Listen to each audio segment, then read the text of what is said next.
ஐயையோ, பொய் பொய்யா பேசுறாங்கப்பா. திருவண்ணாமலையார் கோயில்ல கார்த்திகை தீப திருவிழா வெகு விமர்சையா நடந்தது. பல்வேறு இடங்கள்ல இருந்தும் பக்தர்கள் வந்து அண்ணாமலையார தரிசனம் செய்தாங்க. இந்த நிலையில தான் கார்த்திகை தீப திருவிழாவில சுவாமியை தூக்க இந்துக்கள் யாருமே இல்லையா அப்படின்னு ஒரு நபர் சமூக வலைதளத்துல பதிவிட்டு கூடவே ஒரு இளைஞரோட அடையாள அட்டை இந்த புகைப்படத்தையும் பதிவிட்டு இருந்தாரு. அதுல தாங்க விஷயமே இருக்கு.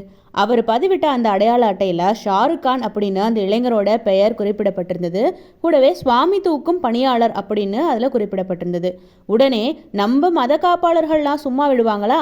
அது எப்படிங்க, ஒரு முஸ்லிம் பையன் எப்படி திருவண்ணாமலையார தூக்க முடியும்?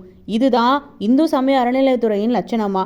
இது இந்த அரசோட அறநிலையத்துறையா இல்ல அறமற்ற துறையா அப்படின்னு கேள்வி எழுப்பி இந்த துறையின் செயலை பாருங்கள் இந்துக்களே அப்படின்னு கடுமையான விமர்சனங்களை அள்ளி வீசினாங்க.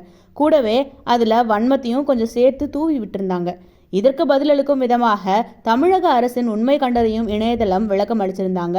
அதுல அந்த இளைஞரின் பெயர் ஷாருக் கான் இல்லைனோ ஷாருக்கேஷ், அவரது தந்தை பெயர் சரவணன். கடந்த ஆண்டின் அடையாள அட்டையில அவரது பெயர் சரியா குறிப்பிடப்பட்டிருக்கு. இந்த ஆண்டுக்கான அடையாள அட்டையில பெயர் எழுத்து பிழையோட தவறுதலா அச்சிடப்பட்டதா விளக்கம் அளித்திருக்கு. இது தொடர்பா சமூக வலைதளத்துல பரப்பப்படும் அந்த செய்தி வதந்தினும் அரசு தரப்பு மறுக்குது. இப்படி தவறாக அச்சிடப்பட்டதால ஒரு நபரின் அடையாளமே தவறுதலா புரிந்து கொள்ளப்பட்டு கூடவே இது ஒரு மத ரீதியான விமர்சனத்துக்கும் உள்ளாக்கப்பட்டிருக்கு. தவறாக அச்சிடப்பட்ட ஒரு பெயரால தான் இந்த குழப்பங்கள்னு அரசு விளக்கமளித்தாலும் விளக்கம் அளிக்கவே முடியாத ஒரு பிரச்சனை மக்கள் மத்தியில இருக்கு.